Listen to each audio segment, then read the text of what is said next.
and welcome to this live stream. This is our last of our three-part series where we'll be asking questions to some of our Tableau ambassadors. And this week we have a mix of our ambassadors, which is user groups, socials, and forums. My name is Lana Brown and I am your host today. I'm a Tableau and Alteryx consultant here at the Information Lab, and I'm excited to be joined by Diego, Heidi, Carl, and Amanda. So I'm going to stop sharing my screen now so we can see everyone's faces. Let me just quickly move on to this slide so you've got all of their socials. So now we get to see everyone's lovely faces. Smile, everybody.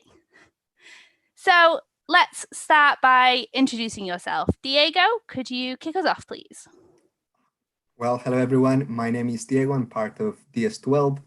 I joined the Information Lab around 2 years ago, which was also when I started to learn Tableau.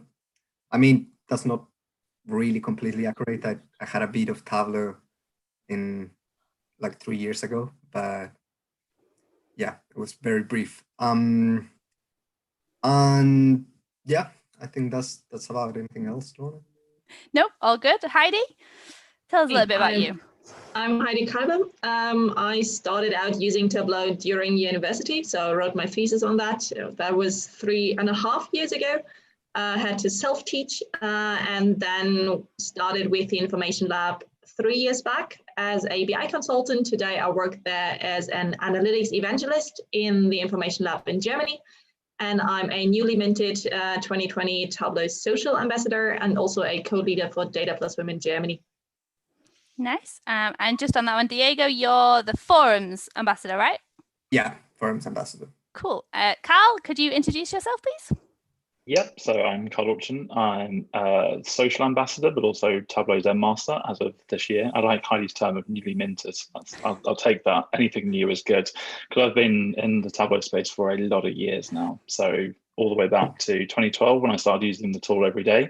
But I actually downloaded Tableau about 18 months, 2 years even before then. So yeah, a long time ago now. Can you remember what version? 5.2 of Tableau Public. So wow. we are really going back quite some way. So yeah, and that's it's improved a little bit since then. Although I like to kind of remind Francois, who is in charge of the development team, it's not moved on that much, has it? But he doesn't appreciate that for some reason. And last but not least, we have Amanda. Hi, I'm Amanda Patist. I'm based over in Amsterdam, and I am a user group ambassador. So I switched over to being a user group ambassador this year after being a Tableau Public ambassador for a while. I love being a user group ambassador because getting everyone together is what makes me really happy. I was also at the data school, so I was in DS3. So I started using Tableau approximately 4 years ago. Yeah, 4 years ago, which is when I started the DS. The first time I used Tableau was for my data school application. Yeah, that's me. Cool. All right. Well, it's great to have you all here. So thank you very much for joining. Now on to our questions. If you do have any, if anyone on the YouTube has any questions, please do ask them in the chat and I will get them over to our panelists for you. But our first question, can you tell us a little bit more about what area you're an ambassador in and what does that involve? Diego? Yeah, well, as I mentioned before, I'm an ambassador for the forums, and the forums ambassadors are basically the stewards of the forums community page. We do a bunch of things related to the community, from trying to spark discussion, but mainly to answering questions, also putting ideas there, testing new features for the community page, and doing a lot of like chatting about how we improve this community space and what can we do so more people use the forums or more people get more answers, and basically try to kind of train people on using this space of the Tableau community. Nice, thank you very much. And Amanda, what about user groups? What does it entail? Okay, so I guess being a user group ambassador is, being a community leader and putting together and hosting different user groups. I think my case is a little bit special because I technically don't run the Tableau user group itself, but I help out with Data Plus Women over here in Amsterdam, got that set up and got a team running, and organize other events like things like Viz for Social Good hackathons. But I do absolutely love being at the Tableau user groups. They're the best part, right? They are. Although there's less pizza here, which is unfortunate, but and there's definitely less pizza in this virtual world, right? Absolutely. Yeah. And last but not least, we have two of our social ambassadors, but I'm just going to ask Heidi this one as well. So what does a social ambassador involve? So basically everything around social media. We drive the conversation around data online. We engage with others online. So whether that means creating and sharing content like blogs, tweeting, sharing articles on LinkedIn, posting photos on Instagram, whatever is to do with data. But also supporting others in the community online, championing others who should be highlighted, welcoming others into the community globally, especially if they don't have a local community, trying to get them into the global data farm is our thing, and also getting the word out and amplifying key messages. So if there's a new feature that you should know, we will make sure that you do know it. Nice. It sounds like you're like the busiest of all the ambassadors by trying to keep up with that social media. Awesome. Okay, so let's go into why you're happy to be an ambassador and what does it actually mean to you and what is the best thing about being an ambassador? Carl? The simple 7-part question. Nice. So for me, the reason why it was important, first of all, was even though now I'm a Zen, it felt impossible to become a Zen.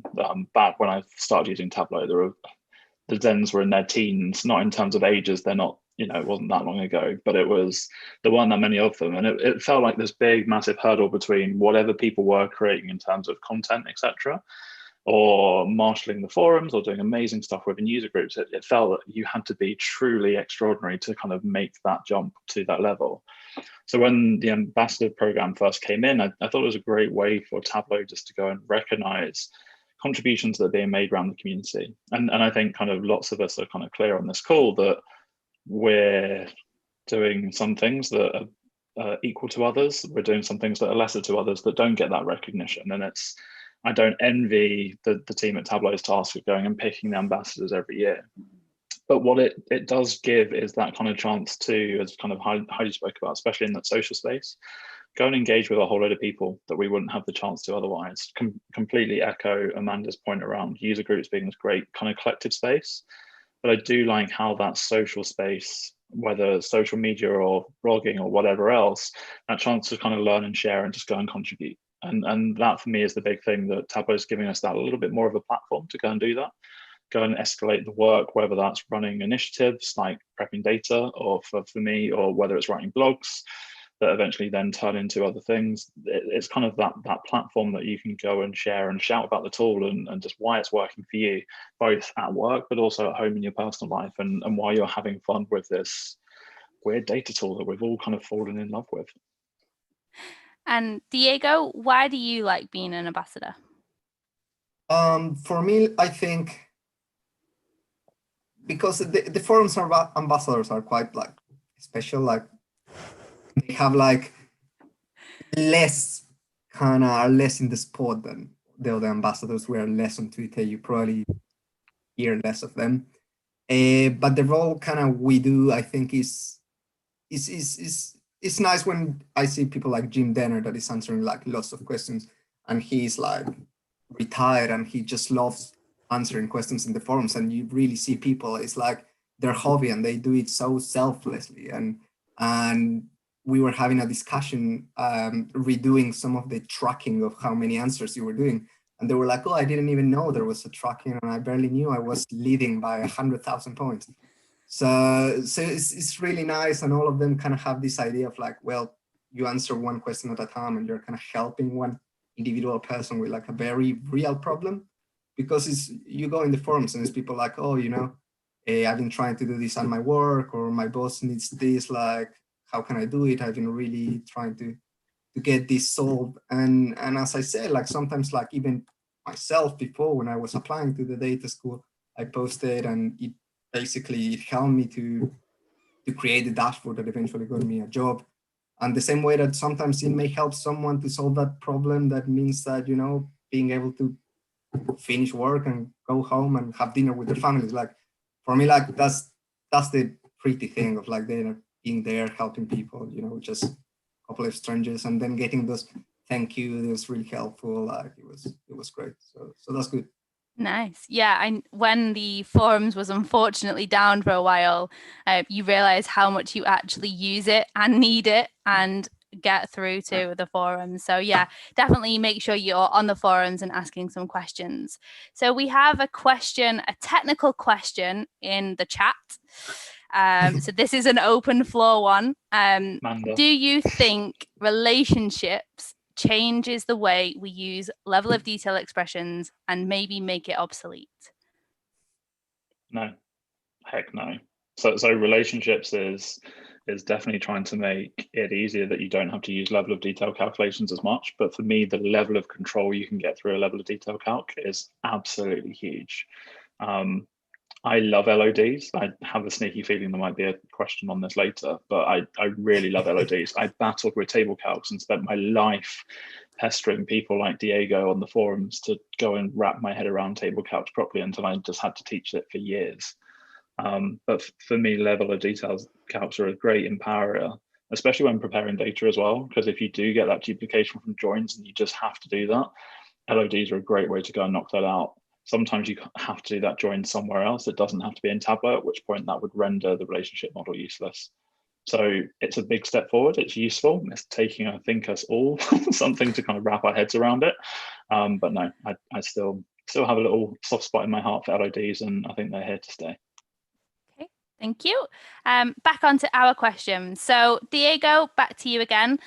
How do you get started on the forums? Like, where is the best place to go? Do you need to create a profile, etc.? Yeah, I guess you get started by signing up. And now that's actually a bit true. A lot of people is like, oh, I don't kind of like, they get in the forums and they, especially in the old forums where I believe like there were like this top 15 kind of like ranking that was very in your head, and people would be like, oh, like I go there and everyone is answering questions. But the forums is not just about, like trying to answer the question quicker than other person or anything like that. Like you can join the forums and you can promote an idea, you can upvote an idea, and that's already helping people. You can upvote an answer, and then also, of course, like if you have your own question, put in questions, then you also have different user groups there. You have even like Workout Wednesday. I think you have other community initiative pages within. I know you have prepping data, but I remember like that Lorna was uploading like weekly things in the forum, so that's why. So there are a lot of different things that you can do in the forums. You can even like have your own blog in the forums. So that's really interesting because you have all different places and you can do your impact in the way that you want in the forums. And it doesn't necessarily, have to try to answer as many questions as you can, as fast as you can. If you want to do that, it's great. It's really helpful. I know it takes a lot of commitment, and you just try to answer when I started, I just go and try to answer whatever, like I knew that it was within the range of like my knowledge.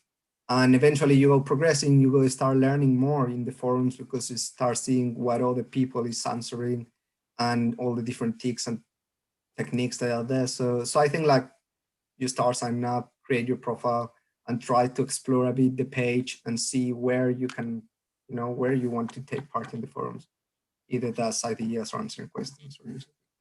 Nice. Okay. So just off the fly question of that then, if you are posting a question, is there like a a rule that you should follow, or is it just try and give as much detail as possible and then maybe a workbook as well? Yeah, more than maybe a workbook, always try to put a workbook, because it makes way easier to answer the question if you actually can see what is going on. Then also try to explain a bit. Sometimes I see a lot of questions that they only have the title as a question and nothing else, and that makes it like really hard. There are other things, like there is a forum guidelines that in theory like you should read before doing all these, like the etiquette of like tagging every single forum ambassador in your questions. Like don't do that. So that's the thing. A few things, mainly it's just like ask your question, try to be clear, and then put your workbook, and if you get an answer, acknowledge that answer. Hopefully mark it as best answers so they can close the topic. And that's very important for us to keep in the forums and to know that answers are being given to people, and a vote, and say thank you. That's all. Cool, thank you. So how do you, the other three, use the forums? Do you ask questions, or do you just use it for mainly finding out answers? I use it mainly for finding out answers. It's, yeah, maybe I should be a little bit more active on that. This is a video, remember, so you know. now. This is being live stream, now everybody knows. Okay, great. So next up we have the user groups, and we Heidi also runs some user groups as well, so we'll aim these at both Amanda and Heidi. And we do have a question from Vince in the YouTube chat, so I will ask that one as well. But how do you get started with the user groups, Amanda? How would you get started now? So I think it's a little bit different now, right? With our whole new lifestyle of doing everything from home. I would have said, chat to your colleagues and just get involved and turn up and make new friends at user groups. But I think now, again, maybe my view might be a little bit biased, but I find out about most of the other user groups that I go to via social media. So thanks, Heidi. But yeah, Twitter is always a great virtual place to be, to find out about what's going on in the data fan and around the Tableau and also the wider data communities. So I think if you were starting out, go there. And then, of course, if you know that you just want to find a Tableau user group in your area, just head to the website. They will have all of the information you need there. And what about the Amsterdam one is really great, or the Netherlands one. So, if you're in the area, come join us. And what about if you wanted to start your own user group, say there wasn't one? Oh, I'm going to give that one to Heidi, because I just kind of walked into it. It just happened. Yeah, same here. So I kind of accidentally started mine. I remember, so the German landscape is not super active user group wise. We do have a couple, and some of them are super active, but there's not many to go around. And I remember at TC 19 Europe, they had a Data Plus Women event, and I was like, oh, that's cool. What's that? So I tried to find out if there was a Data Plus Women Germany, and Caroline Yam, who kind of leads the EMEA user group space, said, no, there's not one, but why don't you start one? And I was like, no, I can't do that. And then I remembered to take my own advice and say yes. And I was like, yeah, listen, how hard can it be? And just talked to two colleagues and was like, hey, are you happy to help me host this one Tableau user group? And we started really simple. So our first event was like with 3 guests. And we just watched the live stream of the Tableau conference in Vegas. And that was nice, because we just had to offer drinks and a chair. And there was just, we didn't need a speaker. And then I realized that you just have to talk to people and say, listen, you in the back, are you going to talk at my next user group? And people are more likely to say yes than no. And especially now with going virtual, that's just made it easy to do. So for example, we aimed for 5 Data Plus Women events in 2020. We have 10 in total because we went virtual. We just didn't have to find a space and getting speakers in. So we've had speakers from 4 different countries because it's just all virtual. And we've also had attendees from everywhere, from Boston to Singapore. And that's really nice with the virtual space. Nice. Yeah. So that does actually lead me on to Vince's question. He did aim it at Amanda, but she is having some internet issues, but she will be back as soon as she can. But giving presentations to a live tug is very different than giving presentations virtually. Do you think virtual tugs make it easier to get new presenters? Yes. Well, kinda. So I'm just thinking back. I've had 2 people who were trying to enter the Tableau community this year, and I got them to talk at my Data Plus Women events. One was on site and one was virtual.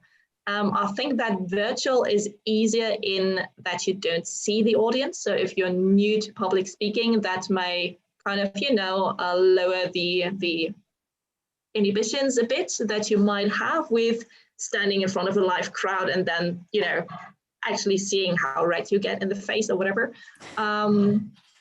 Personally, I prefer a live audience because I get more feedback, but I found that in the data farm, you have a couple of people who are very vocal via chat as well.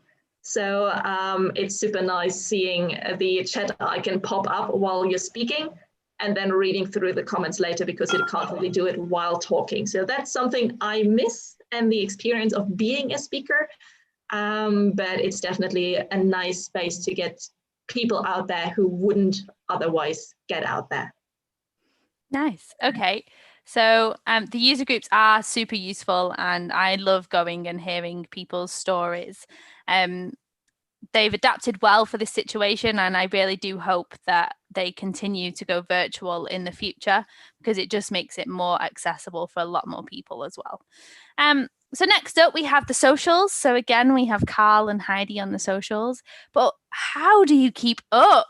And do you share the tweets, the blogs, or what else do you do? Like, do you even take a break from social media? Carl? Yes and no. So do take breaks from social media. It's a weird world that you're in. I kind of am a bit different in terms of social because I'm not a huge constant retweeter and liker of other posts. I like to go and kind of mull stuff over and absorb and think about it and see what they come back with and then kind of have a bit more of a one-to-one conversation. Which hopefully then leads to other posts, blog posts, ideas, like going back to kind of Diego and the forums earlier. I think lots of the ideas that I've come across or that I've heard people come up with have come from things like Prep and Data, the Workout Wednesdays, etc. of the world, where you're trying to do something different, you've found a new way of doing it. And I think that's kind of then spurred on to go and create those ideas and try those things, or reading the blogs and kind of seeing what other people are sharing and talking about and thinking about and what's their approach to something. And that kind of triggers either I need to teach this a little bit differently in the day job, or that turns into actually, no, there might be another way to do this. Let's go and think about what that is. So I'm not too worried about reading every tweet. Sorry, everybody. Probably should be saying this as social media ambassador. But what I do trying to do is dive in and out, because that way I feel like I'm more engaged with what I'm coming across rather than just kind of feeling like I have to scroll through just to get through it all. And then also feeding my own content into the mix, like starting Prep and Data with Jonathan was purely about getting other people to learn data preparation skills and for us to practice it too and keep up to date with the tool. Jenny and Tom have helped out massively on that front as well, and I know they find it massively rewarding recording the videos and being like, oh, is this the best way to do this? And then seeing Rosario or Donna or Kate come up with some like amazing other suggestions. And it's that that's the richness for me of it. It's not just about a tweet or a blog post, it's about the conversation that gets driven off the back of it. And that's what I really love to see develop and grow over time. Heidi, do you manage to keep up with all of those socials? No, oh boy, no, definitely not.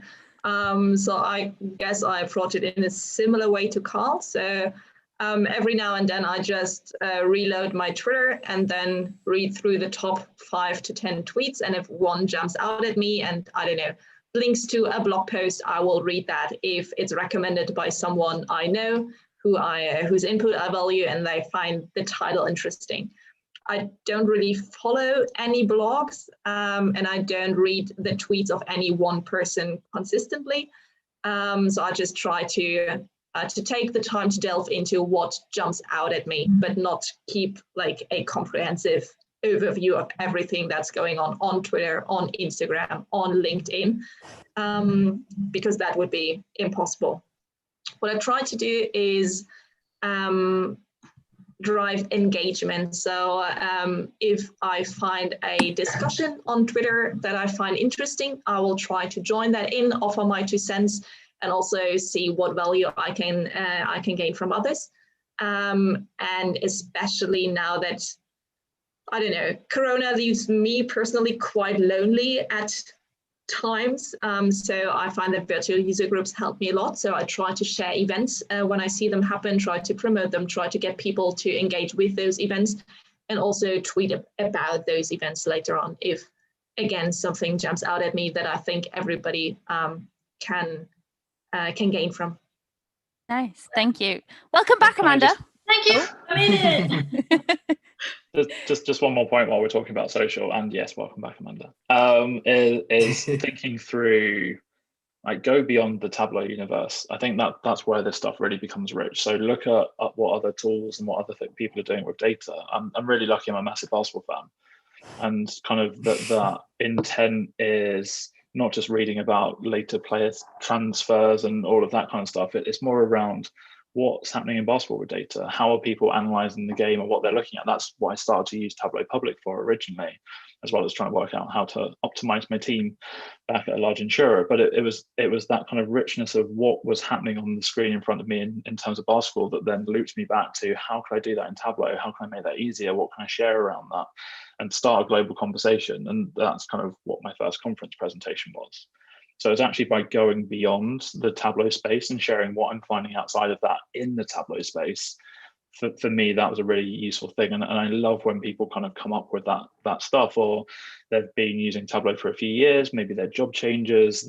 It's then still following them to understand what are they now going and doing, how are they going and building on further from that. So if you don't, follow some different opinions, follow some different ideas, follow some different kind of communities as well, because that actually makes ours richer along the way.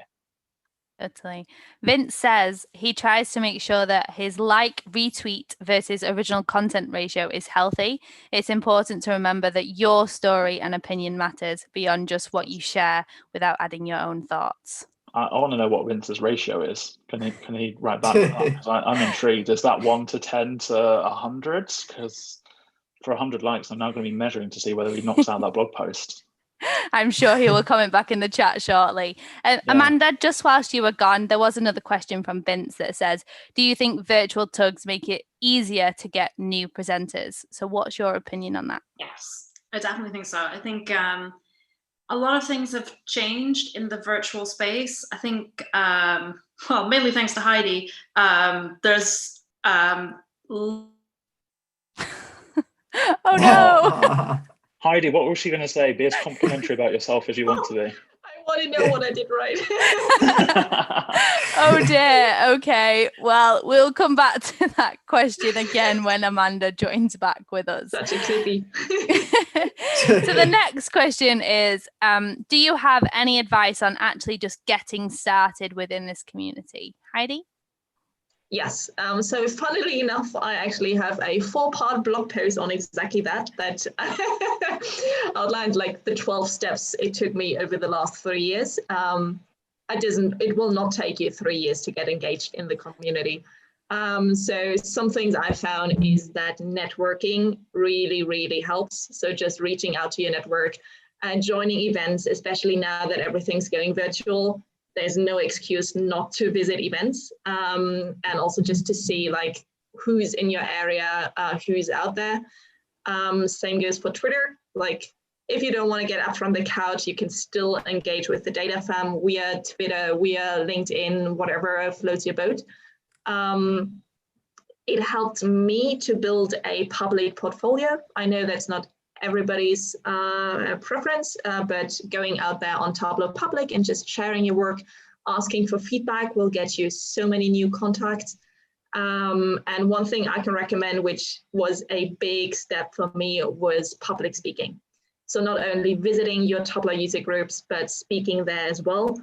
I can guarantee you that your target leaders, local target leaders, global target leaders are always looking for speakers. So just reach out to anyone, reach out to me. I'm always looking for speakers for Data Plus Women. And also to Carl, apparently. He's also looking for speakers. I mean, like, I'm always happy to talk. So yeah, oh, yeah. Shameless plugs all around, but anyway. So that's a way to get your name out there, and people are like, if people feel that you are happy to talk to them, especially like, for example, through public speaking, they will talk to you as well. And I find that networking part to be the most important bit to really arrive in the Tableau community. Nice. Thank you very much. Amanda is just on her way back in, but let's go to the next question. Someone asked in the community, if they have very limited time, how can they make an impact on the community? Diego? Well, for me, about making an impact in the community, coming from the forums, like it is about like getting in the place, like wanting to do it, like you just go and don't be scared of start with what you can do, with what you can do with your time, even what you can do with what you know of Tableau. Like you may have, started learning Tableau 1 week, and you may want to engage with the community, you may want to do things, and you may be a bit scared because you feel like, oh, you don't know as much as like all these people. But it's about like just going out there, like, okay, you don't want to do social media, we have other things, we have user groups, we have the forums, see where you can make a small impact, a small interaction. Or then you can go like Adam Miko and just go take the community by storm and engage with everyone. And that's it. Like, I think like the date fam, especially like on Twitter, like is very receptive. Everyone wants to help the newbies, everyone wants to make you feel welcome. So it's about like reaching out, being out there, and give your opinion and make yourself visible. Nice. Carl, do you have anything else to add to that one? Yeah, if you haven't got much time, go and follow your passions. So like I think time is always that thing where normally you can kind of nudge another kind of few 10, 15 minutes out of the day if it's generally something that you're enjoying. So if you're feeling like you're doing this thing because it's right for me professionally, maybe that's not the right thing to do. If you generally share what you're passionate about, especially because this data tool can sit over the top of whatever you're passionate about, then you can kind of really go and find your own avenues, and people will be way more receptive to what you really care about. So even though data prep is close to my heart, it's still kind of the basketball piece that kind of sits there alongside road cycling and a whole load of other stuff that, if I feel like I'm chipping away at something for a while and it just feels like it's dragging, it's probably not the right thing to do. If you do what you care about, that time will absolutely fly, but also you'll find other people. And kind of like looping back to the point on how do you start a user group, start talking about what you care about, and you might find that you end up in a brand new user group that's a bit subject matter specific. It might not be related to your work, but it's definitely going to be a way that you learn and grow that network and everything else that you've got going on. So yeah, do what you care about and the rest will happen. Nice. Amanda, do we have you back? Yeah, I'm calling in from my mobile. There's lots of weird backgrounds turning up on the mobile Zoom. I'm so sorry. We saw that. You just made my evening. That was my friend Rosanna. She says hi from Spain. Okay. I'm not entirely sure I heard the question, but I just heard Carl talking about doing what you love. And I just want to say that I completely 100% agree with that. I think the reason that, I am on social media and talking about data and about Tableau is because, and also the reasons that, I take part in things like user groups, and I'm active in projects like Viz for Social Good, is because these are the things that really matter to me. Helping people learn and share things just means so much to me. And helping out with projects like something like Viz for Social Good, where I can use a skill that I've got to help someone else. These are the things that I love, and these are the reasons also why I get out into the community, and why people like Tableau actually know who I am. So I definitely agree with Carl there. Nice. Thank you, Amanda. I'd love to see your virtual background again if you do get a chance. So on to the next question is the betas that are free for everyone to use. Does anybody use them, and how do you use them, and how can other people get involved in those betas? Carl? Pre-release.tableau.com. It's possibly the most important website that you'll ever go and visit.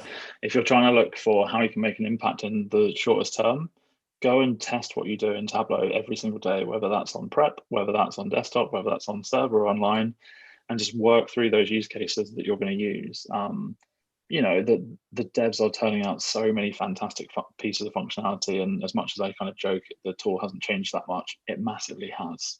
And those changes need to be sense checked for, are they useful? Is the right iconography involved? Is the right design? Is the right layout? Is it all intuitive? Does it make sense for the data set that you're using? I think having that ability to go and test that before that product ships, it's a responsibility. I almost find with that. They are some amazing pineapples, Amanda. That's completely thrown me off. Nice work. But it's also having that chance to go and do it means that you're contributing back to the tool. But you're saving your future self from having to deal with some pain. But alongside that as well, it's a chance for you to go and try the new stuff before it's actually out there in the public too much. So before people kind of sit down at their laptop on a Monday morning with the new version just downloaded when it first released, you can be the person who writes what's actually going on within that. I just finished writing the book, but some of that was based on the beta version. So last minute panic around terminology occasionally, as it does change late on. But if you're writing the blog posts, and Mark Reed's a great example of this from Data School 5, but just fantastic work that he's doing, that he just shows us all how to make use of those new functionalities and new features that are in the tool by working with the betas and thinking that through. So again, if you haven't got a massive amount of time, you want to make an impact, go and have a look at the betas. Think about those new tools and new features that are coming out. So even our colleague Tim Nguyen does amazing videos and has them ready to go, and forces Lorna and I and a few of the others, forces really badly, to actually record them for him because he's lazy, to get those ready to go. I'm joking. Tim's absolutely fantastic with this stuff. But again, it's his foresight of what do people need on that Monday morning when they're sat down with their laptop, and all of a sudden there's this new feature like the relationship model that we spoke about earlier. That's a massive part of it. So if you can help test, if you can help shape, if you can go and get yourself ready for that, then you're in a really good position to help out not just yourself, but a lot of other people. And it's the strength of Tableau that the ideas section on the forums is monitored by Francois and the team so much to go and see what we are as a community and as a user base is actually asking for. And they're responding to that. So they see how much interaction there is with the betas. If we're asking for something, but we're then not working with the betas on that, that feels a bit of a misplaced. So, support your ideas and support kind of what the team's trying to do. And that way they can really ratchet through that stuff and make sure the product is as good as we want it to be every single day. Thank you very much. And I assume the 2020.4 beta is out already for people to get used to.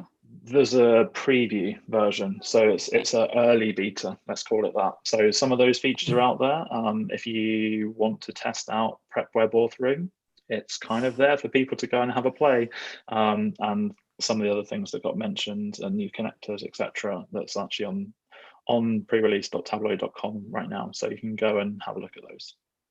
Thank you very much. So is there anything else that you would like to give some advice for on being an ambassador or getting involved in the community before we end with some quick fire questions? Everyone's in stunned silence. I didn't want to carry on talking. You all hear enough of me most of the time. So I'd just say a few people trying to become ambassadors or trying to become Zens, and my advice is largely don't. Just be yourself. Just chip away and contribute what you want to contribute to the community, because that will make us a much richer place. If somebody tries to do a weekly data prep challenge, then cool. It's hard work, but trying to, you don't need to replicate what somebody else has done to be successful with that. If you do your thing, that will completely open the door to kind of a whole load of different angles, and will make all of the wider environment richer. So just have fun with it, do what you do, and that recognition will come. And like I say, I really don't envy the Tableau team. So thank you folks in Seattle and around for kind of making those choices around the ambassador program, but that recognition will come eventually. Yeah, that being said, if you do have it as an aim, then feel free to have it as an aim, but just keep it in the background and just keep doing you, essentially, to get to where you would like to be. Okay, so quick fire questions.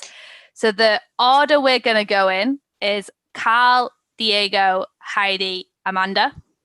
Okay. And I want you to give me a single answer, which is either A or B, maybe C, if that is in the question. Okay?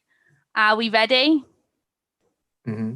Are you team tiled or team floating? Carl. Tiled. Diego. Tiled. Heidi. Tiled. Amanda. Tiled. Yes! Team tiled wins. Yeah. Okay, next question. Are you LODs or table calcs? Carl. LODs. Diego. Table calcs. Heidi. LODs. Amanda. LODs. Oh, table. That LODs wins. Although, as Andy Kriebel points out, is to really understand Tableau, you should really know how to use table calculations. Yep. What does that guy know? Come on. What's he ever done for the community, hey? Okay, next one. This question caused a little bit of controversy when I first showed it to them, but we've added a third option here. So we have Makeover Monday, Workout Wednesday, or Prepping Data. Carl. Diego. Makeover Monday. Heidi. Workout Wednesday. Amanda. Oh, I'm going to go Makeover Monday because I like pretty pictures. I'm right here, everybody. I'm right here. Come on. Sorry, Carl. The best one. Excellent. Okay, next one. Pie charts, yes or no? Carl? Okay, in the right situation? Diego? Yes. Heidi? No. Amanda? Nope. 50-50 split. Okay. I think in some of the other sessions that we've done, they've done like a it depends. So it does. No, Heidi? Now you give us that answer. No, I'm not giving you that option. I'm just saying. Next question. I no pie charts, but donuts I love. The food or the chart? Amanda, we all know you mean the food. So come on. I remember the amount of snacks we used to have in data school. Come on. Okay, next question. Light or dark dashboards? Carl? Dark. Diego? Light. Heidi? Light. Amanda? Light. Light dashboards wins. Nice. Next one. Scrolly or not? Carl? Scrolly. I like them. Diego? No. Nope. Heidi? What was the question? Scrolly or not? Scrolly. Nah. Nope. Amanda? Nope. Nope. So fits all on one screen. Is that the? Yep. Is that a business or is that a public side of things? Do you go scrolly for public or business? No, I like to see everything. I like to have the whole thing in one go. I like to see what I'm working with. Okay. It all depends on the form and how much information you need to work in there, what the audience is, what they're looking for. So I feel like you guys have you're eradicated and just said no in all circumstances. Come on, we're more open-minded than that. Okay then, and last quick fire question is, do you build the static version first or interactive first? Carl. Both. Which one? Oh, I build with interactive in mind always, but it's static first until I add the actions. Diego. Interactive. Yeah. Heidi. Interactive. Amanda. Static. Do you like to print things off? Again, I like to know what I'm working with and then put it all together. Brilliant. Okay, well, that's the end of our quick fire questions. There is another question in the chat which says, "What can one do to get in Tableau from a technical background?" So what can you do to get into Tableau and kind of get more involved? I'm going to throw that over to the team because you guys have done this way more recently than I have. Makeover Monday? Data school. Data school, Makeover Monday. Yeah. I think like if you're trying to delve into the technical stuff, Workout Wednesday helps me a lot because I find I kind of get whizzing block. So that's why I don't do Makeover Monday. I just can't, be creative on demand. So Workout Wednesday helps me to delve into like the little features, the tips and tricks that you wouldn't otherwise find if you hadn't somebody to challenge you to do exactly that. And just rebuilding something is, for me, easier than completely making up something new. Nice. Okay. I think the range of answers there is actually a really kind of key point of whether you're going to go for formal training, you're trying more on the creative side, or you're trying more on the technical side. If you want to get stuck into the tool, it's using the tool, like whatever shape and form that comes in. If you're lucky enough to get that training, fantastic. But actually, not everybody is. I sat at home and learned for years on my own, just trying stuff before I kind of ended up in the formal training. And Tom Brown will tell you how many skills I'd missed through just that kind of self-learning. But that's often what kind of most people have to do. The level of kind of community engagement and initiatives that are out there now really opens the door for a lot of different learning in lots of different ways. So yeah, if you want to get stuck in technically, again, whatever element of the tool that you want to get stuck into first, go for it, ask questions, ask for feedback, see what people are asking on the forum, see what people are talking about socially, go to those user group sessions and see what people are actually kind of presenting. And I think actually that's kind of wraps together really nicely that it's the value of the Tableau community. It's so broad and wide, you can't do all of it, but kind of the right thing will be there for you if you just go and start to get involved in it.